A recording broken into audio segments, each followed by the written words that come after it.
Good morning, good morning, good morning. Good morning, happy Monday morning. Oh my goodness, another week. I have no idea where the time has gone. Cleansing and clearing our space here. Welcome, everybody. Welcome, welcome. Today we are talking about cleansing, clearing, and recharging your crystals. I've had so many questions on this most recently. And it seems like there's a lot of confusion out there about it all too. So I'm going over some of my personal practices of cleansing, clearing, and recharging crystals, and we'll just discuss it and see where it takes us today. So welcome, thank you for joining us. Welcome, welcome. Come on in. Please share this with others. Start off with the sage, cleanse and clear. So good morning. Come on in. Thank you for being here and joining us today. Had a little sip of water. My voice is still waking up. So I hope you are all doing well. Hi, Judy. Welcome, welcome, welcome. Hi, Tina. Welcome, welcome, welcome. So today we are talking about cleansing, clearing, and recharging your crystals. How often you should do it, when you should do it, different variations and methods to do it, and we'll just jump right into the discussion. So, hi Eric, welcome. So first of all, I want to talk a little bit about how often you should cleanse and clear your crystals. First off, I would say when you first get a new one from wherever it is, a store or the mail, a vendor, doesn't matter, cleanse and clear your crystals. Cleanse it.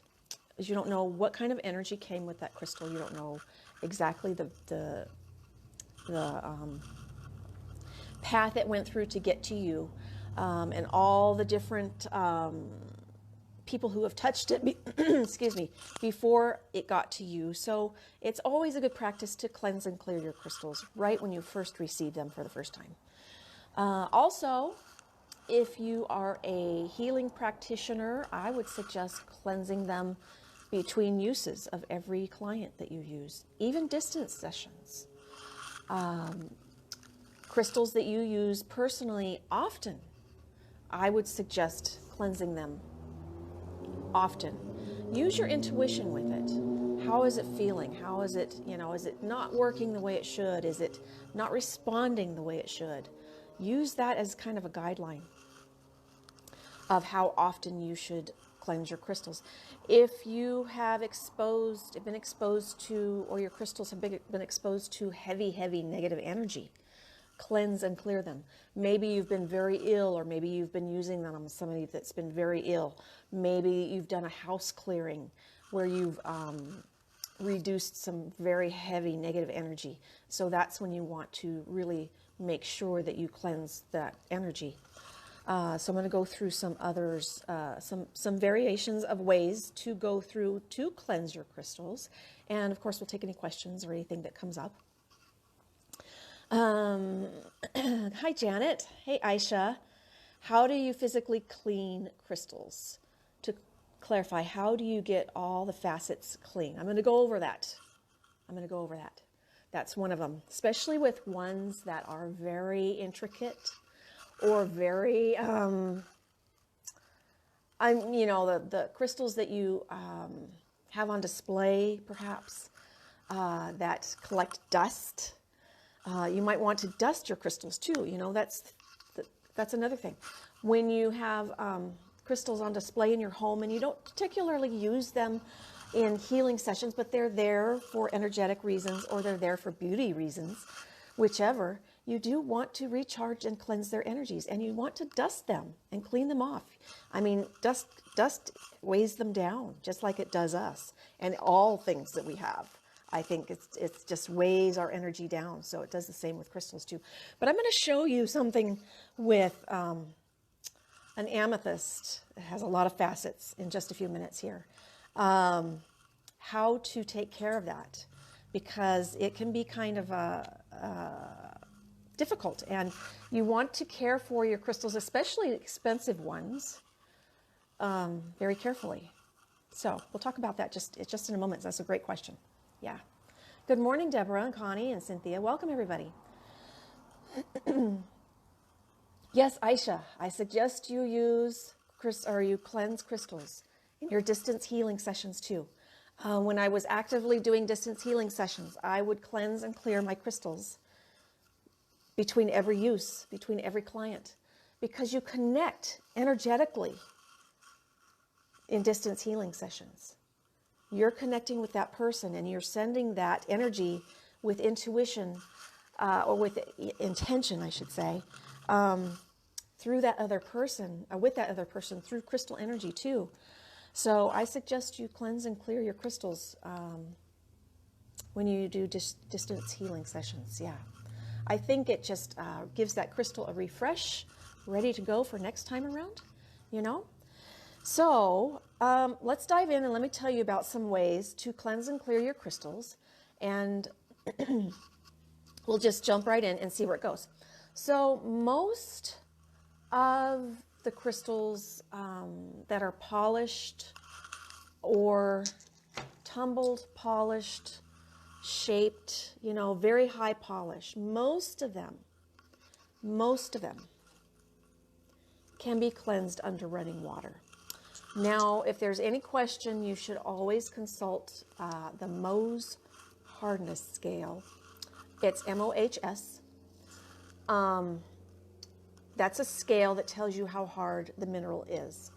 And I'm not going to get too technical over it, and don't get yourself too worked up over it, because you don't have to worry about it that much, but I want you to be aware of it. It determines the hardness of the mineral. Anything over 7 and above can be immersed in water with no problem, without damage. But in most cases, tumbled stones or polished stones can be put in water to cleanse and clear energy, reset, all of it. Water is very purifying, and it does it very quickly. I would have a strainer. If you have a lot, I would use like a strainer and just pour running water over it. The tumbled or polished stones, palm stones, polished hearts, tumbled stones, any of that kind of thing. It's quick, it's easy. I find it's very effective to just use running water. If you're near a lake or an ocean or a stream, you can tie some up in like a little mesh bag and set them in there for a while. That's got a little bit of added bonus because of the natural element that it's connected to, but that's not possible for most of us. So it is an added benefit if you do happen to have one of those elements nearby. That's an added benefit, but it's not required. So most cases I use tumbled stones in my healing sessions. I hold them under running water. Quick, simple, easy. Now to cleanse something such as this. That's not something that I would run underwater, and it collects dust a lot. Some people use a toothbrush to brush it off. I don't particularly like that unless it's something that, if it's something that it's expensive or it's beautiful, you don't want to take any chances of damage. Toothbrush is okay if you really need to get in there and scrub something. But I really don't like the plastic element much. But there are times that I have to use a toothbrush to scrub something. But in cases like this, I actually use a paintbrush with very soft bristles. And I just kind of go over it very gently. You can see this is what I use. This is my paintbrush that I use just for that reason. It's got a little dusty edge right here where it's, that from past use.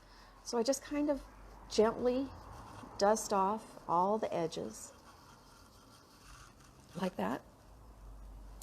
And then I would take a spray bottle of, I would say, purified or distilled water and spritz it. Just spritz it and just damply, just gently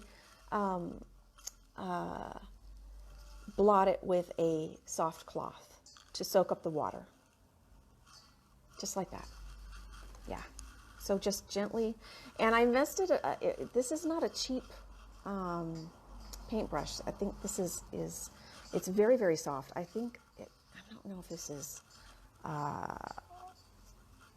don't know if this is horse tail or mane. I'm not sure. But use a paintbrush it's very, very soft, not the rough, hard bristle type. Okay, so that's what I do for this kind of situation. I don't want to run it under full immersed water. Sometimes it can actually crack. If there's a concrete backing, it can start to wear that down eventually, or where they have glued it together, you know.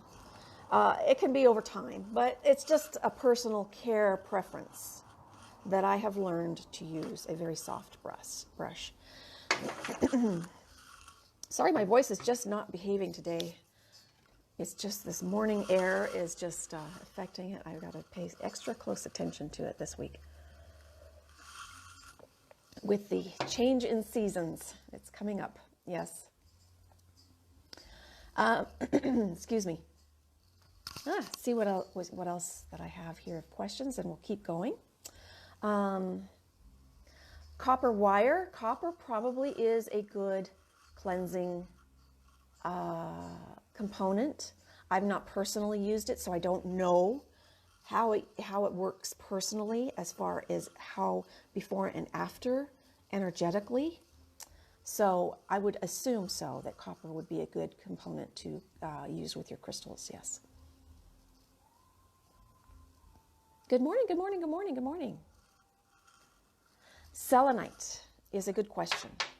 Now, this is a polished selenite. See, I knew this would come up. It is a polished selenite. Selenite is very soft. It's like a 3 or a 4 on that scale, Mohs hardness scale. This is not something you want to immerse in water. It is said that selenite does not need cleansing and clearing and recharging. It's said that in many references that it will cleanse other crystals. I do use selenite to do that. But I also personally feel that at times selenite needs a little cleaning itself. That's my personal belief. What do I do in this case? I don't want to get it wet because it will start to wear down.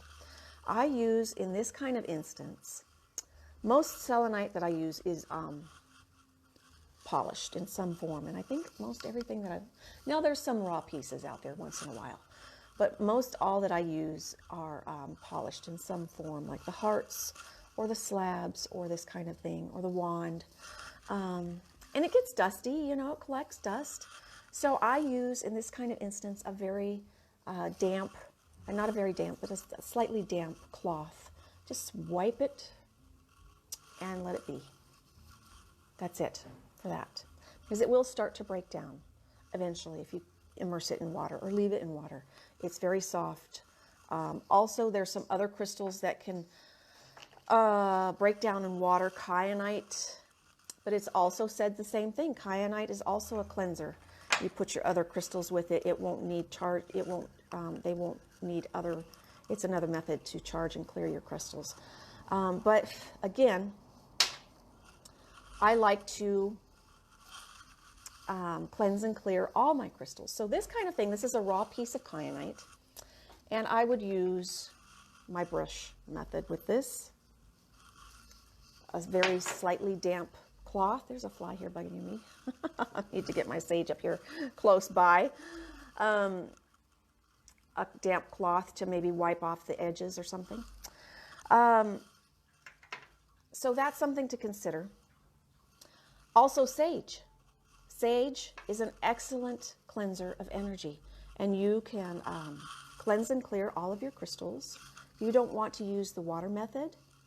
This fly is really bugging me here. If you don't want to use the water method, use your sage. There's a lot of people that use that this way. Sage, you can feel the difference before and after with anything that you use it with. And use it with the crystals you don't want to get wet. Simple, quick, easy. Not everybody can be around the smoke. That's okay. There's other methods. Use the method that you are drawn to most. Use the method that you prefer most. Use the method that's most practical to you. These are just suggestions. Use what's best for you. Sunlight. I want to talk about sunlight. Placing crystals in sunlight can charge. Oh my gosh, he's just a pest. Wow. I'm going to light my sage even more. You can charge your crystals in the sunlight. Sun is very, very powerful energy, very powerful energy. But the sunlight can fade your crystals.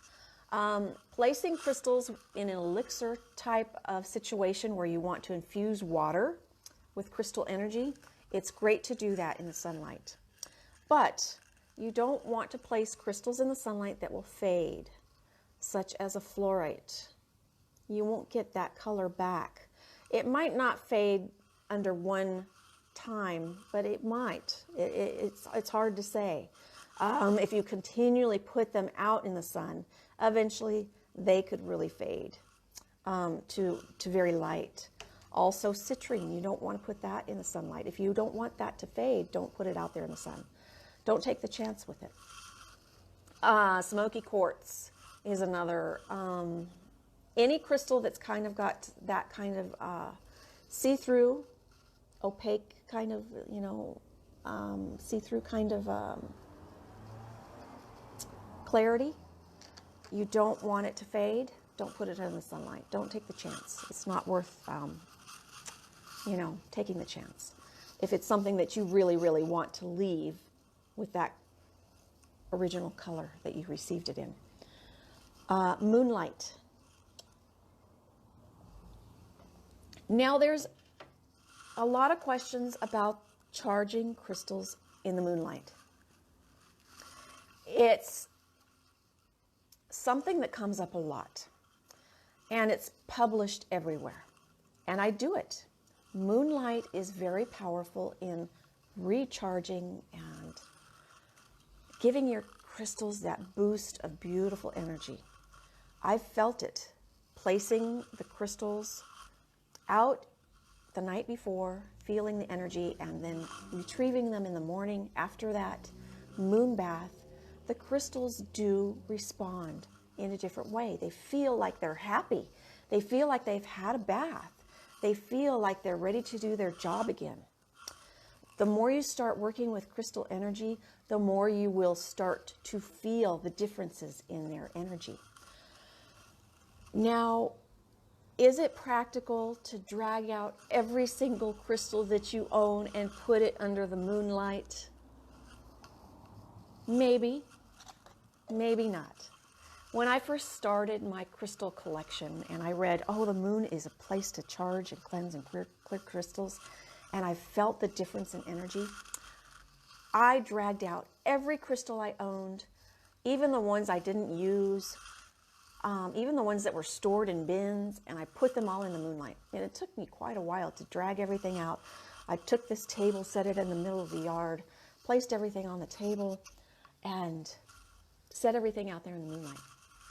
Now, as my crystal collection grew and grew and grew and grew, it just got to be overwhelming.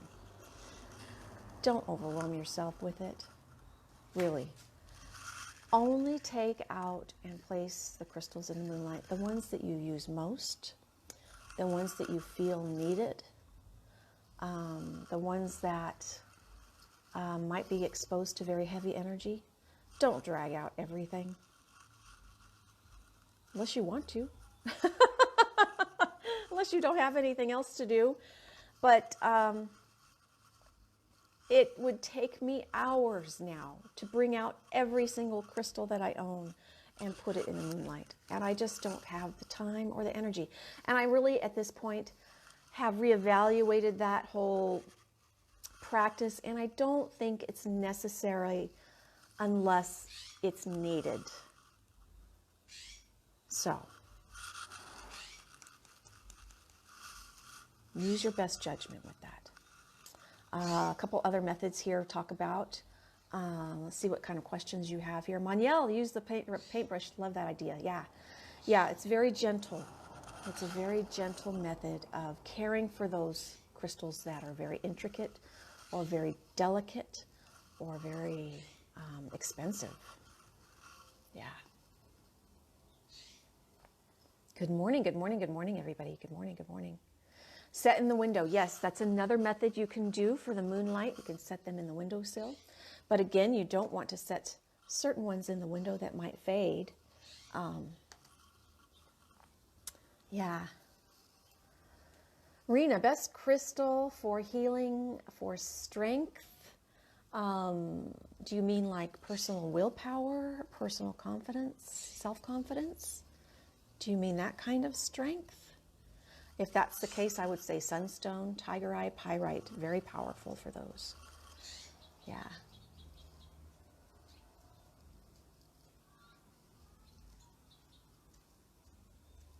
Connie, welcome to the crystal world. It is an excellent world to be in. It's beautiful. Crystals that I would suggest you start with, I would say get a clear quartz. It's very positive. I didn't bring one out today. Very positive. It is the ultimate healer for all things. So I would suggest starting with clear quartz and black tourmaline. Reduces negative energy very, very quickly and effectively. So start with those two and then go from there. The Crystal Bible is an excellent resource. It is easy to use by Judy Hall, Volume 1. I would suggest starting with that one. That goes over all of the common, I can't say all of the common, but many common crystals that are out there and easy to obtain. So,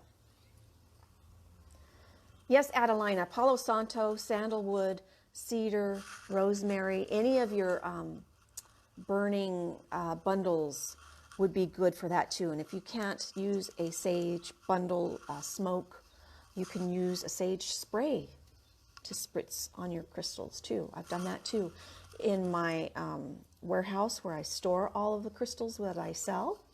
I go through with sage smoke every so often, and I also use sage spray. So both, yeah, it's great, yeah. Must one differentiate between cleaning and recharging? There is a difference between the two, Eric, good question.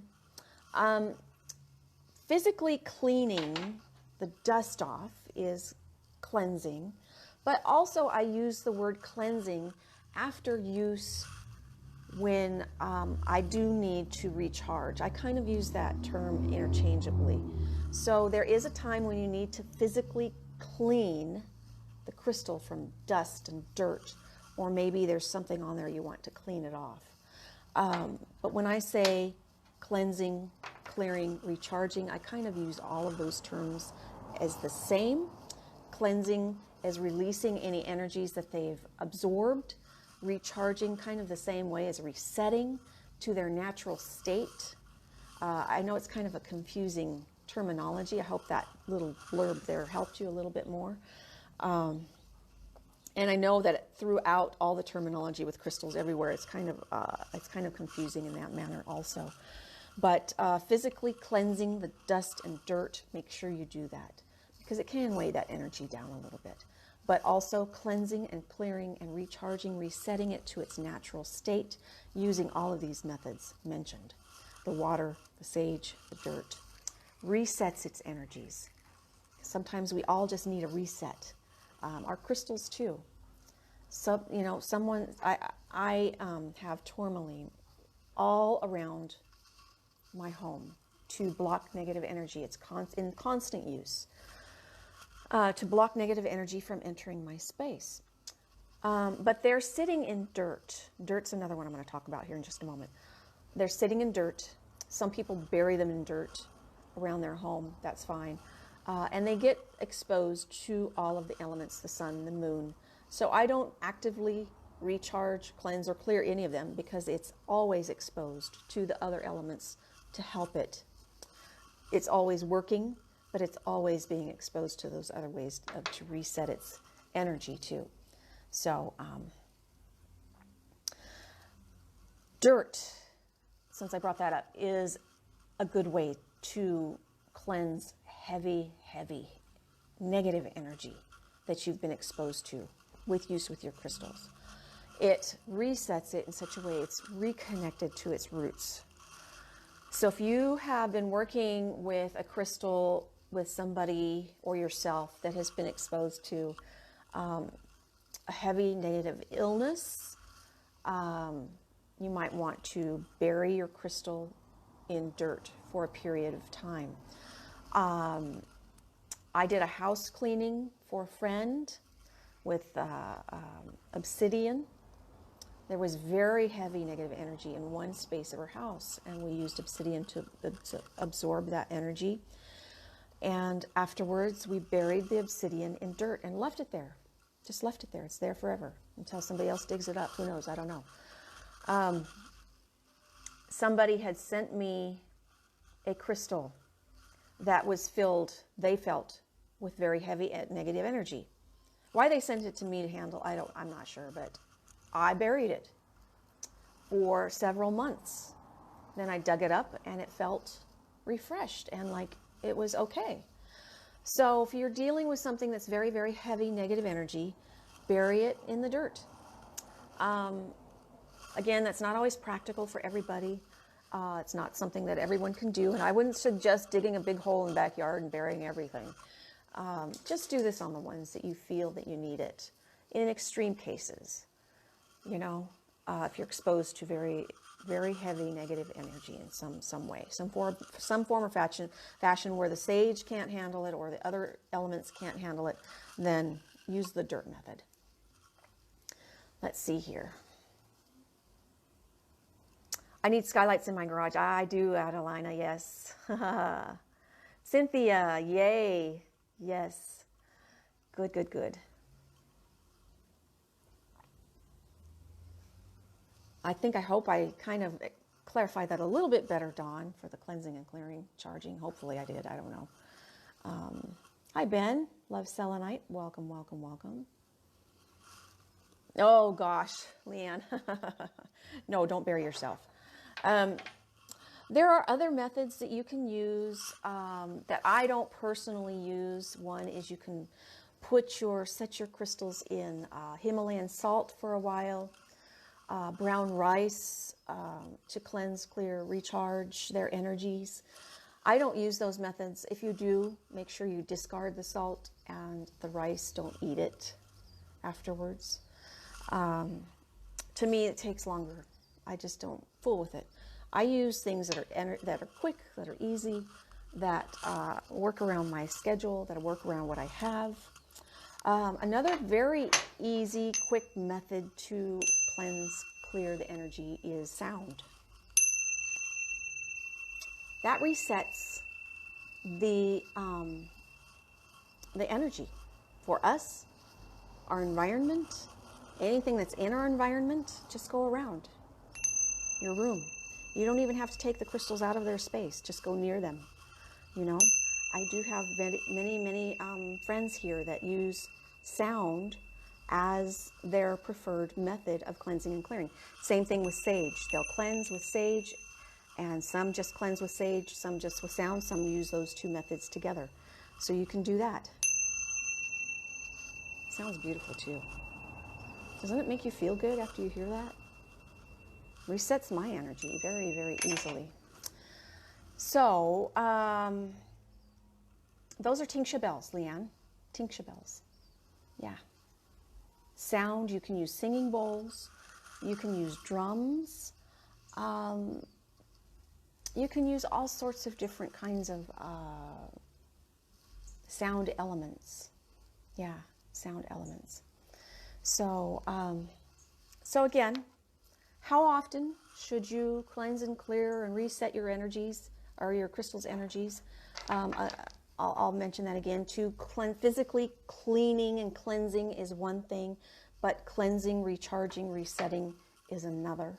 It's two different things. So if they get dusty, clean them. If you use them often, cleanse, clear, and reset them. If you've been exposed to heavy negative energy, cleanse and recharge them. If they're new to you, wash them, clean them, charge them, whatever method you prefer out of these methods. If you use them in between clients or with clients, reset them, cleanse them in between clients. Tuning forks is an excellent way also to use for cleansing methods and healing practices. Tuning forks are great for both of that. Yeah. So, any other questions before we go?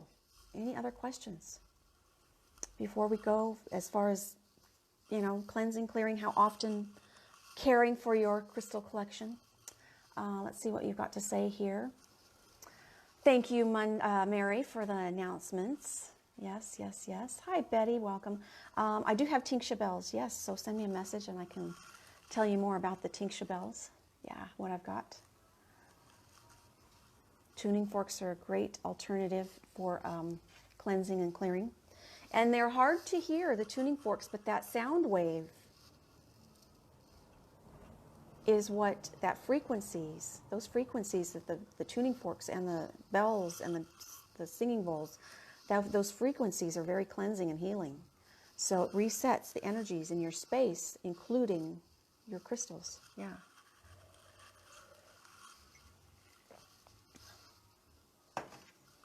The best healing crystals, well, what kind of specific healing are you looking for? Again, clear quartz are very, very good for all things. Clear quartz is known for being able to heal all issues, but there are specific crystals for specific issues. I like ocean jasper is a very generalized overall feel good. Also, green opal is a generalized overall feel good crystal. So it depends on what you're looking for specifically. And again, Judy Hall's book, The Crystal Bible, is a good reference for that. Yeah.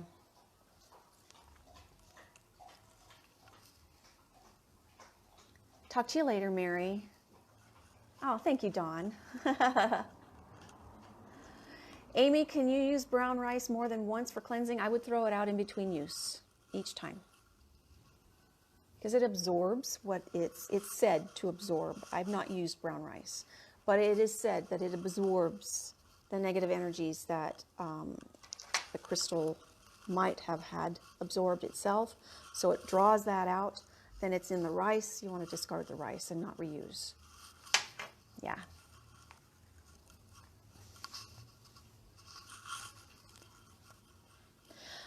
Sickness, again, it depends on the sickness. If you can be a little bit more clear on what type, I might be able to give you an idea. Overall health and well-being, I would say use ocean jasper, green opal. And for strength, I'm not sure what you mean by strength. Do you mean like physical strength? Or do you mean like personal willpower, personal confidence, strength? Do you just mean like after an illness you need to gain strength? Pneumonia? Okay, breathing issues. Breathing issues where it affects the lungs. The lungs are part of the heart chakra area right here. I would start using the green crystals, green opal. It's said that petrified wood can help with lung breathing issues. So green crystals or petrified wood can help that area. Pink crystals, rose quartz. Again, I would use the ocean jasper for that also. And also black tourmaline to reduce and draw out negative energies. So those are a couple to start off with, yeah.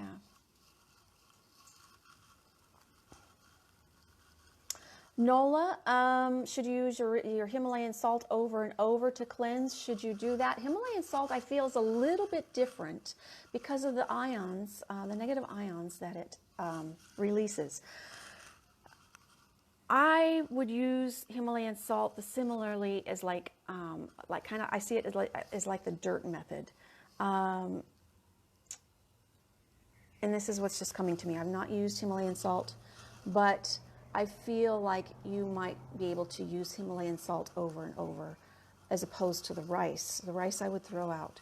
But the salt you probably can use over until you start to feel that it's not longer doing its job.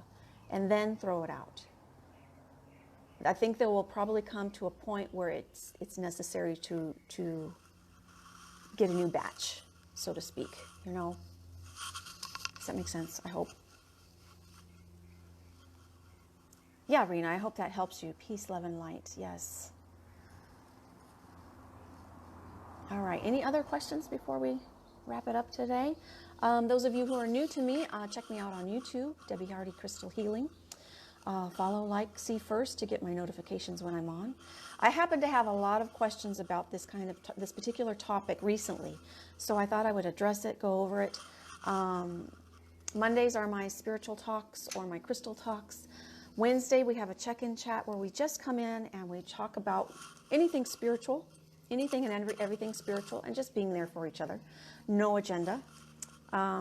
Thursday is Crystal Sale Thursday on my Facebook channel here. And I think that's it. Yes. So.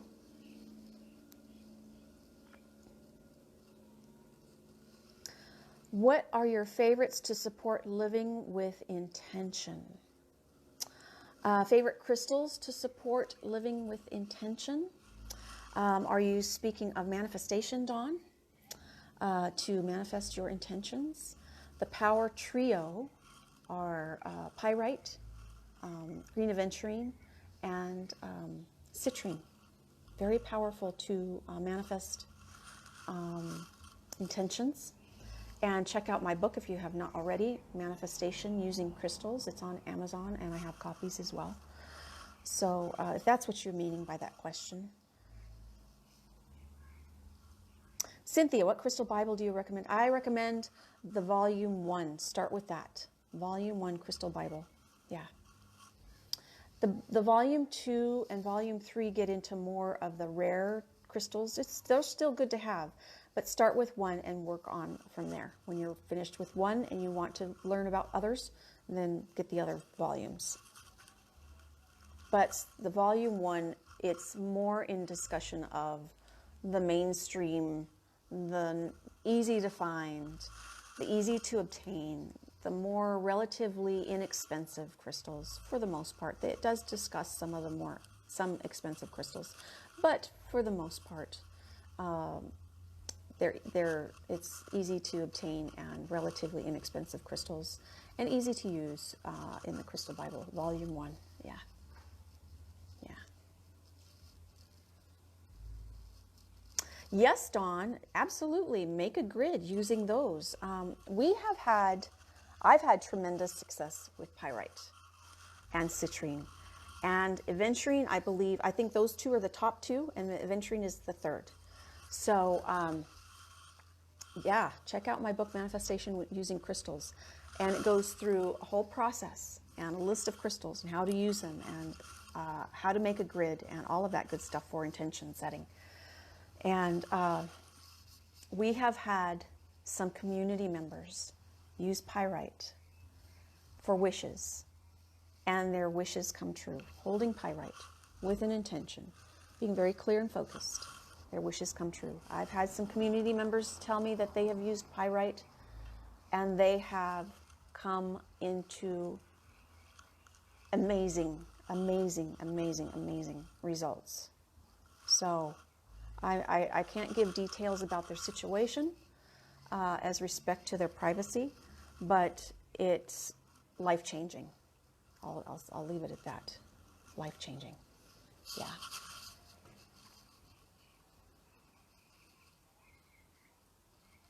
Nola, the blue kyanite is a very spiritual stone. They do say that this cleanses other crystals. It's one of those that you can put, like selenite, you can put out near other crystals to charge and reset the other crystals' energies. But for use, personal use, it's really good for the throat chakra area. Speaking your truth, if you have throat issues, I suffered from that many, many years. Thyroid problems. If you suffer from shyness, don't want to talk, express your truth, say what you need. If you're afraid of public speaking, if you're afraid of speaking in general, that kind of thing. It's also really good it's kind of one of those crossovers. It's really good for spiritual growth, evolution, opening yourself up to your spiritual gifts. This is very sharp. This is raw. It's very sharp little edges, and this can flake. Sometimes it sheds. It's just sharp all over. It's got little, and you can kind of see where it can kind of flake off. Selenite is structured the same way. This one's polished, but it's structured the same way. How it has these very thin pieces of growth of itself, and those can start to flake off in time, and it's just shedding its layers.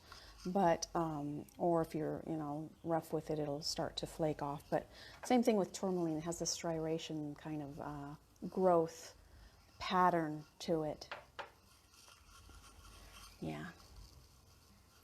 The violet flame. Oh, Ben Sharite. There's one that.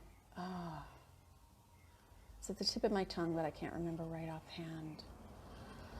It's very hard to get and very expensive. It's purple. What is the name of it? I'll have to think about it. If I remember, I'll post it in the comments. But right offhand, it's not coming to me right offhand. If I think about it, I'll repost it. Yeah. Dream recollection. Dream recollection. A lot of people have been using, most recently, Euphorolite and having vivid dreams, beautiful dreams that they can remember. So try Euphorolite. Dream recollection, I'm sure a few more out there. I don't know right offhand, but Euphorolite is one that comes to mind right now.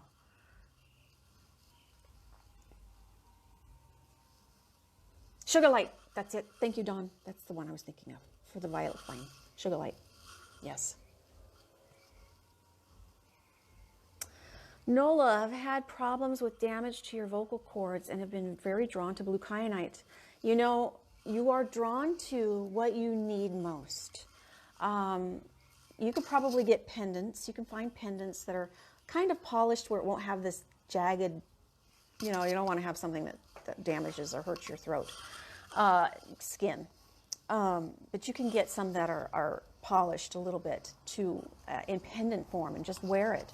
You also, that's been my problem for the bulk of my life, is my throat chakra. And it's an ongoing basis of healing. I've healed probably 90-some% of it, but it's an ongoing basis because I've neglected it for 40, 50 some years.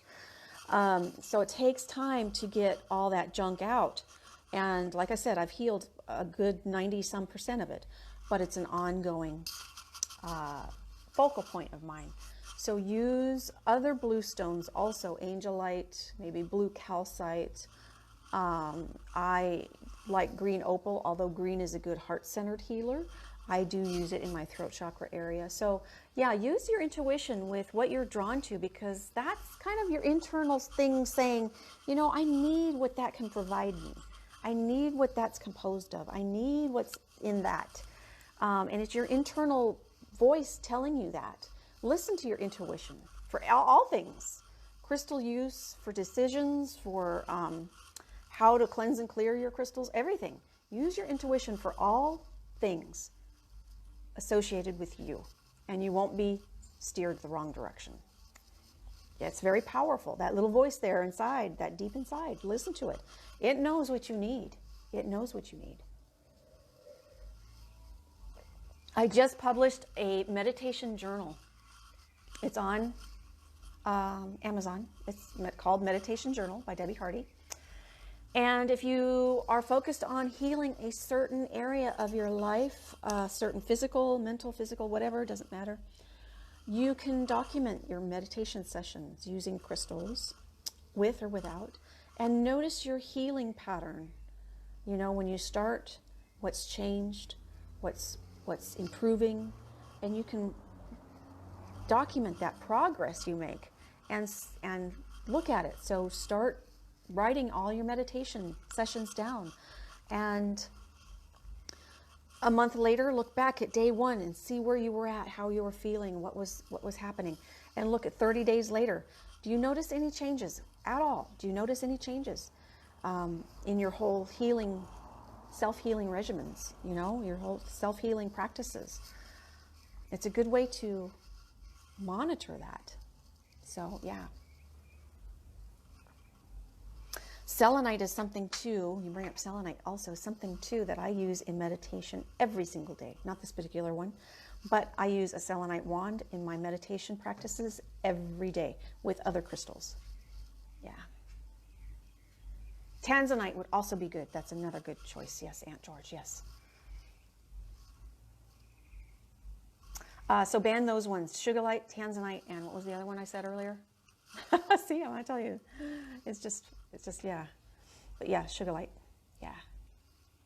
YouTube, I have a lot of information on YouTube on crystal use. I have meditations, guided ones that I've spoke, and I do those live too. So if you want to participate in that, make sure your notifications are set. I have high frequency meditations on my YouTube channel as well, to just sit and listen and absorb the beautiful sound of the high frequency to reset yourself. Yeah. Jim, help. What do you help? I hope that you're okay. Are you okay? Good, Maura. Yeah, yeah. Rena, well, welcome to the group. Please feel free to join my Facebook group, also Crystalline Sage. And I have several books available myself on Amazon, so check that out, Debbie Hardy. There's 2 Debbie Hardys. One talks about cancer and age over 40. I'm not that one. Mine's meditation, manifestation with crystals, and spirit of the crystal ray, all those. So I'm so glad, Cynthia. Yes, I think we all find who we need to when we need to. So I'm glad you found us today. Yeah, so all right. We will hopefully see you on Wednesday for Check-in Chat Wednesday. And of course, we can address any questions you have then too. Wednesday is a very informal chat, just coming together and talking about our experiences in this crazy world right now. And I hope to see you about this same time on Wednesday. Thank you for being here, and thank you for participating and expressing your thoughts and sharing where you are and being here. So I hope to see you all soon. All right? Crystal blessings. Namaste. Have a beautiful day.